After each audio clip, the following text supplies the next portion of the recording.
Hello and welcome to the Katie's Arms live here on Instagram. I apologise for being a little tardy, only by I think a minute. I was shouting at my daughter. Well, I wasn't shouting, but she was threatening to come and join us upstairs. And I was like, no, look, you can't join because mummy's language might not be very good. So on that note, my mother often likes to come and join us, as we know, if you're regular to Katie's Arms. So mother, go. No, this isn't for you. This is for me and my Instagram family, not for you. Go and watch Monty Don or do the gardening or do whatever you do. Thank you to all of you for being here. And in answer to a few of your questions, yes, I do own other shorts. I do have other shorts and I do have other clothes. But the whole Daisy Dukes thing has become a bit of a Katie's Arms thing. So I'm sticking with them. And in every sense, actually, because I haven't washed them for ages. So I guess they're just kind of stuck on. You may have seen that Her Majesty Hopkins has been trending on Twitter, which is odd. I don't know that myself. So just so you wondered, hold on, I just got to pull down a bit. If you wonder, I don't like sit there and wonder if I'm trending. Somebody gets in touch with me and tells me, my mate, actually in this case, a cameraman that I work with, said, oh, do you know you're trending on Twitter? So that's how I know. I don't sit there and look at Twitter. And the slightly annoying thing about that is that Twitter still bangs on about me. I'm not even on there. Like I got banned from there because that bird from Countdown, you know, the slightly chubby one that's really not toned. What's she called? Riley, isn't it? Rachel, that's it. Just bonked her Strictly partner, that's right. The slightly tubby one that wears those awful dresses that look like they probably would get set fire to if she walked too fast, which she doesn't look like she does. They look like they chafe, or there would be some static energy coming off. I'm surprised she didn't ever set fire to herself on the Countdown thing because she got so much static energy from her polyester dresses that when someone was like, another consonant please, just static twatted herself to death, which actually would have saved her from going to Twitter's offices, which she did, I believe, allegedly, with some element of the Muslim mafia. And together, because she's Jewish and they're Muslim, they were like, listen, we're all outraged by Hopkins, take her off Twitter immediately. And that's what happened. But ultimately, you know, I still have a voice and she's still slightly tubby and still wears kind of polyester static ridden dresses. So I guess one of us is the winner and it's not her. So Twitter trending. In a way, I kind of just wish they would like find their own content. Do you know what I mean? Like you ban me, but you still want to be amused by someone and no one on there is amusing, right? Because all the people on Twitter now are just lefties because they banned everybody who might be funny or amusing or have a different opinion or think differently or just want to talk about your own shit and not be politically correct. So they banned all those people. So all you've got now really are the sort of people who basket weave their own Birkenstocks or eat quinoa or try the latest vegan recipe or talk about being gluten-free and how hard it is and how difficult their lives are because they're gluten-free. And then they sneak in a KFC when no one's looking. So that's all Twitter is now. So it's sort of grindingly awful. So then when something funny happens, like our Instagram, which is our Instagram and our platform and yours, they don't like it. And they're all bitching on Twitter. They're like, how is anybody finding Katie Hopkins funny? They must not. You must know that she's still a cow and you must hate her because that's the only thing you're allowed to do. And they're real cross because if it turns out I'm not as hated as they need me to be, then the things I'm saying are going to get heard. And they're like, shit, how are we going to silence her now? So expect something dastardly to happen to me quite soon. But thank you to everybody for making, we talked last week about making Katie's Arms 250,000 strong. So we were talking jokingly about having 250,000 Katies. And the reason for that is because this is your Insta, as I see it. I'm very happy to hand this over to someone else whenever you want to, or maybe we could have people taking it over for a week or whatever. I don't mind at all. It's your Instagram platform and you've made it 250,000 strong and it's bugging the shit out of them because they're like, oh no, we need to cull her. How can we cull her? And it's pissing them off over on Twitter. But I'm having a lot more fun here on Instagram than I ever did over there. So thank you all, and I'm kind of proud of us. And I'm proud of us for lots of different reasons, and most of those come through email to me. And they are email messages from people who just are relieved to have you. They're relieved to have you that they can talk to. They're relieved to have you because they found you, and so they know they're not on their own anymore. They are pleased they have you because when someone's cooking their dinner and joining us, they can have a bit of a laugh for half an hour. And people are grateful to have you because it gives them a little break from all of the intense kind of, oh, the world's terrible. So hooray for all of you. I'm looking at some of the comments. Do I like geographical names or not? So my daughter India, I know there was the whole ITV thing, right? And the Tyler thing, I stand by. Every time you see a kid biting someone on a bus, I'm sorry, it is a Tyler. It is. Or, Tyler, that still exists. So I'm standing by that. I'm still standing by it. I don't like people that call their kids after countries. And I also appreciate my daughter's called India. But my daughter was called India after India Mountbatten. So I actually copied the name of a child that I really liked. So I understand when people say that's a country, yes. But when I named India, it was because of India Mountbatten, whom I love. And I love the whole Mountbatten story. And India and our Indian diaspora in the UK are my first love. They're the best of us. Great Indian people in the UK work harder than us. Their kids achieve more than ours. They're just like epic level people. All the Indian people in the UK, as far as I'm concerned, are brilliant.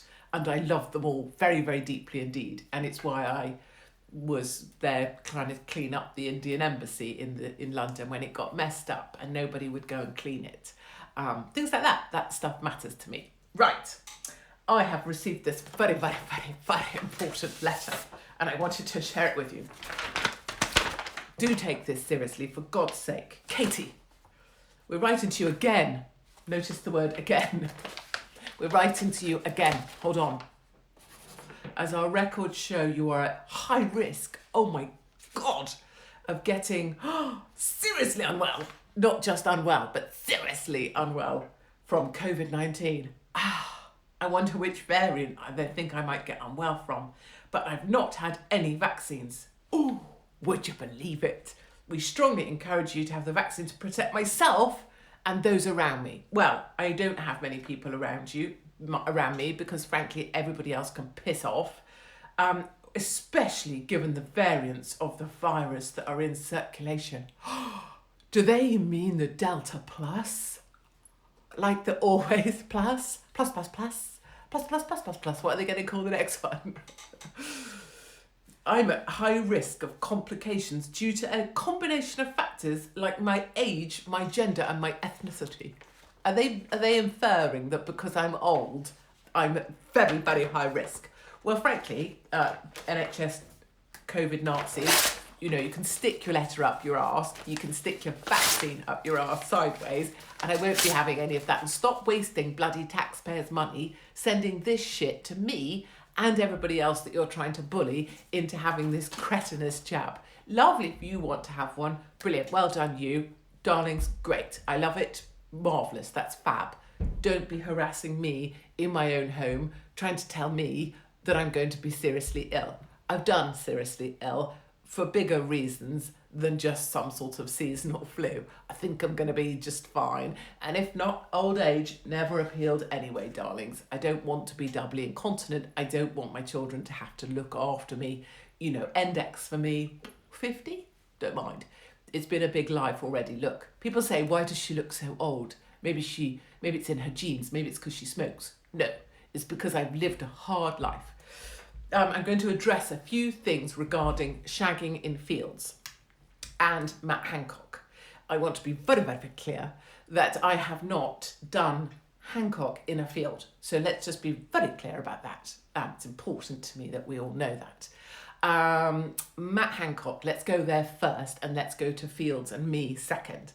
Matt Hancock, as we said earlier, in a video that Twitter has stolen because everybody there reads The Guardian and is a boring bastard and doesn't know how to be funny, so now they need to nick my stuff from our Instagram platform because they're all screwed over there because they're bored shitless because all they do is eat quinoa and talk about veganism. So, Matt Hancock, yes, has been banging the hottie totty who's married to Oliver Bonus. I mean, how does that happen? I broke this news to my daughter, dropping her off at her pub job earlier, where I strongly suspect she's trying to pull a member of the kitchen staff because I've never seen someone take so long to go to be a waitress. I'm telling you that it's not about serving food. There's something else going on there, but we can go back to that. So I dropped my daughter off and I was like, we were talking about Hancock having the affair and him having some spicy noodles in the corridor in Whitehall. Amazing. And in a way, brilliant, because I'm all about that, right? I'm all about everybody live your best life, be as happy as you want to be. My scandals are going to be worse than your scandals. Everyone should do what they want. I have no judgment on anyone. Whatever goes on with a family is your own business because everybody's at it in one way or another. And all the people pointing fingers and ha ha ha ha, ha laughing are only laughing because they haven't been caught yet. So, and I don't care if you go, I've never done that, I've never done that. You've done something. So freaking get over yourself and stop being all high and mighty. And let me tell you this for certain, bloody grumbling old women.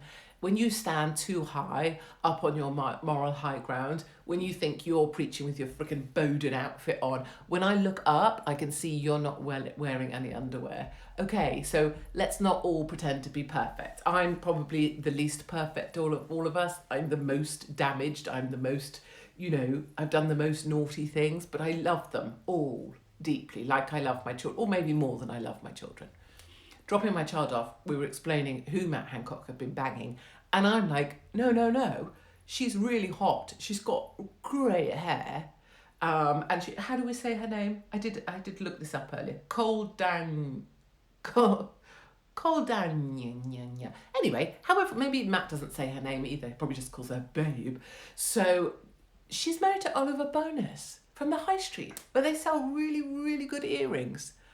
I'm just saying, if I was married to Oliver Bonus, maybe he's really boring, maybe he's not great in bed, maybe whatever. He still sells great earrings and necklaces and kind of retro shell-shaped kind of stuff, which is totally worth staying in a marriage for. And I mean, they've got 3 children and other peripheral details, but her husband sells really good earrings. And she still decides to bang Hancock, who's obviously got a small willy. And don't ask me how I know. I 100% know for certain that that's true. It's got to be true. I can tell it's true. Girls know. You know. Yes. Katie for PM. See, you know. He's got a small willy. You can tell by the way he walks. So she's given up Oliver Bonus for that. Number 1. Number 2. The Daily Mail today came out with a story which was like, ooh, let's print plenty of pictures of the ginger-haired wife looking kind of grumpy. And then they said, ooh, she must be humiliated. I have written, so you may know, may not, I was the columnist next to Piers Morgan, although I was better read than Piers, which pissed him off mightily, which is why I think he campaigned to have me removed from the paper. Anyway, I emailed the editors there today, the main boss of the whole of Mail Online, who doesn't speak to me anymore because he has to pretend like I never worked there, because that's how it works in newspapers. You have to pretend like you never knew someone, even when you kind of went out to dinner with them every week. I emailed him and said, stop this shit about the wife. Stop this shit. That's the wrong line. And that's why I regret not being at Mail Online, is because I know they should be writing a piece about her big, did we just lose connection? Sorry. Oh, now you're wondering about Oliver's willy. Yes, I'm saying big. And the reason I say that is because he is related in some way to Cressida Bonus, right? Who is sort of aristocracy, because she was going to be, and should have been, the wife of Harry, Prince Harry. Remember Cressida? She was brilliant and beautiful and blonde. And very, very posh people have this thing. The posh ladies have these fabulous boobs, but are still a size 6. That's just the thing. So I have no boobs because I came from a council house. But fabulous ladies have these massive norks on top of a tiny weeny body. That's aristocratic women. That's just bred into them. And the men tend to be, no matter what size, they have quite big penises. It's an aristocratic thing. And I'm just, that's just how it worked. When there was sort of proper gene, and not going down the eugenics route, but aristocracy kind of picked their own and they bred in pretty hot genes. It's like boarding school kids. You got to give it to them. Some of them are pretty frigging hot. Anyway, darlings, we're getting distracted about willy sizes when actually what we were trying to... What the shit were we trying to talk about? Hancock's affair. Oh, yes. Bonus. Oh, yes. So the wife, yes. I wrote to my editor at the Mail, my old one, and said, please, where is your strong woman story, right? Because the column they need is the column I would write for them, but they can't print because they can't associate themselves with someone who's clearly a Nazi. Is that it's a strong woman thing, right? So Hancock's wife is not humiliated, not at all. She is perfectly proud, and I'd love to grab a hold of her and tell her, you stick your chin up, bird, and you put your little shoulders back, and you wear something fancy, and you bung on lip gloss. In fact, paint lip gloss all over your head and your shoulders and your back, and your toes if you want to, and you walk down the street and you show that you are the one that's loyal. Yes, where's my wine? Well, true. Talk amongst yourselves. Talk. You show, darling, that you're the loyal lioness. You never left your cubs. I can relate to this. I was left by my first husband. And the thing about being left is there is a bit where you just like, ooh, and other women out there who are listening to this will know, there's a bit where it feels like someone has just done a, what's that kick called, where you spin and then kick? A round kick. It does feel like someone just round kicked you in the gut. But when you're through that, you can really be proud of yourself if you create a little island and you are the lioness of that island, and no one will come on your island in any sense, figuratively or literally, you know what I mean? But you will never let anything harm your cubs again, and you will never put them in harm's way again. And I was that girl for a very long time, actually all the way through The Apprentice too. When I was filming The Apprentice, I had 2 children under the age of 1.5, and I was alone, a single mum with those girls, and I was determined no one would ever get to them again. So that's how I feel for Matt Hancock's wife, and I want to bring her in and make her feel that way, and I want to stop the Mail online saying that she's humiliated, because she's not. She's fabulous, and now she's rid of that tiny little chipolata weaseled nonsense, and she can stride forth and have glorious sex with as many men as she wants. So, number 2, some people saying on Twitter, would you believe, that I'm a massive hypocrite because I have done naughty things myself. Some male here on this platform, our family platform, would you believe? I mean, I don't mean family in the content sense. I mean, we're a family. Roundhouse kick, that's it, darling. So some people have been saying, but listen to you. You were the one that shagged a married man in a field. Yes, I did. And isn't it marvellous that we can all get outside and enjoy the outdoors? Isn't it great that I'm not, unlike the gentleman who brought it up, sat in my mum's spare room, clicking off to some Pornhub thing, trying to work out if you can get another shift at McDonald's? I wasn't doing that, darling. I discovered a man I needed, and I showed him the country way of life. And I think all our lives have been better for that. Some people say that picture was staged because it was so sort of... No, it wasn't. It just happened to look great. It could have caught me looking legs akimbo with nipple hairs hanging out, but fortunately for me it didn't. So hurrah, that was a triumph. But you can't humiliate or shame me because I own all my shit, right? So all the stuff I've ever done, good, bad, ugly, the worst of it, it's absolutely all me. If you didn't like it, it was all me. No one put the words in my mouth, no one made me say them, no one made me do anything. I chose to do it, I did it, I'm happy with it, I own it. And if you don't like it, really it's you that needs to own that, isn't it? Because I've owned my shit, so you just need to own yours. I'm not talking about my Insta family because you're all darlings, obviously. But the people out there who are offended or try to want to shame me, no, darlings, that's not going to work because I'm shameless. Not because I don't have standards, because I do. I clean my own bathrooms with hygienic spraying things, and I iron things because I like to see a nice sharp thing down my husband's side of his sleeve to show that I used to be in the military and I used to fold my pants into 6 centimetre squares. I did. Part of drawer inspections at Sandhurst at the academy was that you had to show your knicker drawer. It was all terribly exciting. And your pants had to be ironed into 6 centimetres. 6 centimetre squares, that's right. I had to stretch mine out, obviously, to make that happen because my pants were so tiny. But more of that later. Anyway, so that's explaining Hancock, and that's explaining me in the field, and that's also explaining how those two things are quite separate, because of course at no point did I ever tell anybody you couldn't hug or hump. Well, I wouldn't say family members, but do live, laugh, love, right? I've preached this for 20 months now. So I've never asked anybody not to love somebody, as Matt was trying to love her in the corridor of Whitehall. I don't even imagine what went on in that meeting. He was like texting her going, hold on, you don't text like that. Text. Go, oh, I need you in the corridor right now. They were like, ooh, let's go in the corridor. Let's go in the corridor because it's fawn and brown and furnished with Whitehall furnishing. It's such a turn on. Let's go, and I'm going to hold the back of your head and grab your ass. It's going to be hot. It's like the least hottest thing I've ever seen in my life. Right. Looking fit. Thank you, my darlings. I ran today. People ask how I do this. I don't have a choice, really. I just have to run because I have this sort of surplus energy, and if I don't go running, it's basically like a dog, right? Children, dogs, me, same. You have to feed them, you have to let them go and shit, and you have to run them. And that's the principle I applied with my children. Just run them and let them shit and feed them. And it also applies to me now. You just have to feed me, let me shit. I mean, that doesn't happen very often. And then also let me run. So I just run because then it gets some of this stuff out. Because look, here we are. Me ranting into this. Could you even believe it's 2022, that's going to be next year, which brings me to the football, which brings me to the fact that it's still called UEFA 2020, even though we're clearly in 2021, because no one wanted to be willing enough to change all of the graphics and all of the stuff they already had printed. So bizarrely, in a world of utterly bizarre, we're still having UEFA 2020. Number 2, the key game, England versus Germany, I love it, is Tuesday 29th of June. Doesn't matter if you like soccer or not. The thing you're not allowed to say, and the joy of this thing is, England still hate Germany.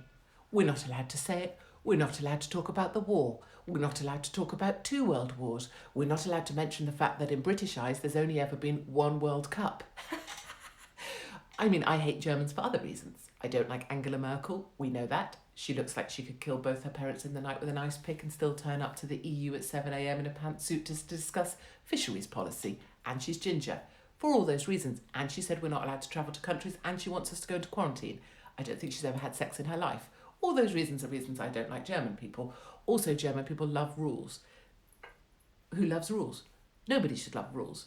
Germans pay for the subway even though they don't have to pay for the subway because it's the rule. So anyway, we're not allowed to talk about the fact that we don't like Germany because we won the wars, but that's actually the truth of it. And that's behind all of this soccer stuff. Second up, I've heard there is a song. Look, I made notes. That's the sort of journalist I am. 10 German bombers. Darlings, we're not allowed to sing this. So what we all need to do is make sure we definitely don't look up the song that is called 10 German Bombers, because it's absolutely banned. And if you're a football fan, you're not allowed to sing it at all, which means you must not sing 10 German Bombers. If someone could send me the lyrics to 10 German Bombers, which I believe will go along the lines of 10 green bottles, but who am I to speculate, then I'd like to have those lyrics just so I can definitely put them in the bin and be appalled and find it morally abhorrent. But if someone, katie@hopkins.co.uk, if you happen to have a recording of this thing that's utterly awful and none of us must learn and absolutely say. So that's England versus Germany. I also wanted to say, in case anybody's Scottish, do send me a Scottish thing. Nicola Sturgeon has blocked me. The ginger dwarf from the north. I dream of such things. I mean, she can't block me, I suppose, because she never reach me. She's so tiny. I'd love to meet her because she'd be down here. If I put my heels on, I'm 6'2". In fact, must do that. Must put heels on and go and meet Nicola Sturgeon and not take them off and bang her in the eye with one. I wanted to say yes on here. Thank you. If you're a member of the Tartan army, I appreciate we're supposed to hate each other and you're members of the SNP and blah, blah, blah, and I'm a snobby English cow, blah, blah. Doesn't matter. Thank you for everything you did in London. I loved it. The guy who got his penis out was amazing. The guy who look at you with your Scottish flags. Oh no, I'm going to get upset. The guy who pixelated the Scottish penis and then pixelated it twice as long. I love you. I love the people dancing in Leicester Square. I love that you just came down even though our stupid nipple-hype Muslim mayor didn't give you a proper place, and I'm so sorry for that. And there should have been a Tartan Army, ground with all Tartan Army stuff in it and snacks, and that's what I would have done. I should have been mayor, I know. I'd be shit at decision making. I couldn't give a toss about transport, darlings, but I would have made that great for you. So thank you, thank you, thank you to the Tartan. I can't tell you, it was an emotional thing watching you come down and just bring fun. I love you, and I wish Scotland were in, and I wish you would win, because honestly, I don't mind who wins as long as someone's bringing the fun. Now, we're going to come to an end soon. Am I coming to London tomorrow? All I'll say to that is keep your little eyes out. Here's my nose in profile. It's really long, so you can't miss me. My father says you can put me in the garden and use me as a sundial, which is all very funny till you realise that I have my father's nose. So yeah, keep your eyes peeled tomorrow. I have to try not to be arrested because that's unhelpful to my life, well, my children's life, because I need to do things. Holidays, briefly wanted to say, bullshit, bullshit, bullshit, and stick it up your arse to any kind of traffic light system to holidays. Please do just give yourself a little sense check, and remember that there's no such thing as a traffic light system for holidays. That's an invented term. That's a fabrication. There certainly isn't such a thing called the green watch list, which is where you make something green but call it a watch list in order to try and frighten people, in order to make them think it will turn into Portugal and they'll have to come home at 2 a.m. and queue at some frickin' EasyJet desk for 5.5 hours with their children crying. Please remember, let's try not to, darlings, let's not start something with can I or may I or is it allowed to, or what does the rule say about. Try not to start if you hear yourself doing that, just think, what you're doing there is you're like being a 100-meter runner, right?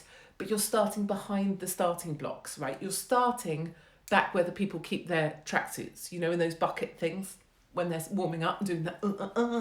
I love doing wacky warm-up exercises for no reason at the side of the road. One of my favourite pastimes. Anyway, don't start behind the blocks, darlings. The time for asking permission is over, and the time for waiting for an answer is through. And you were born with certain rights. You were born with the right to freedom, to life, your own life, to liberty, the freedom of being free, and the pursuit of happiness. You were born with those rights, so take them. Decide where you're going to go and go. And the only thing you actually have to ask yourself or own or acknowledge is that you're going to own the consequences, right?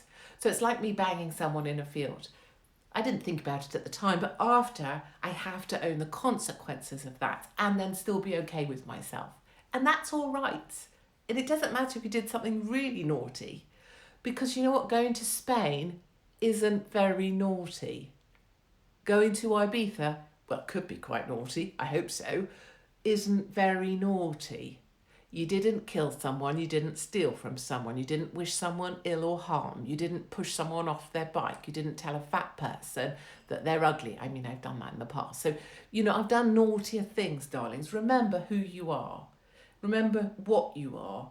And remember that you're a good person who's just trying their best to look after their family, probably trying to keep a job and probably trying to look after the people you love your most. That's who you are.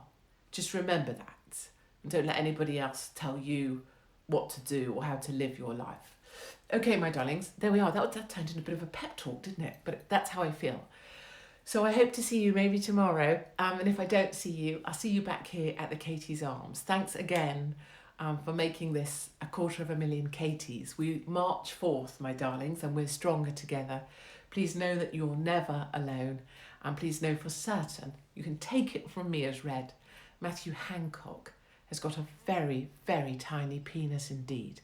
And with that note, on that note, my darlings, I will love you and leave you to drink your drinks, to cook your dinners, to have fun, try and laugh at the bastards, and don't let the bastards get you down.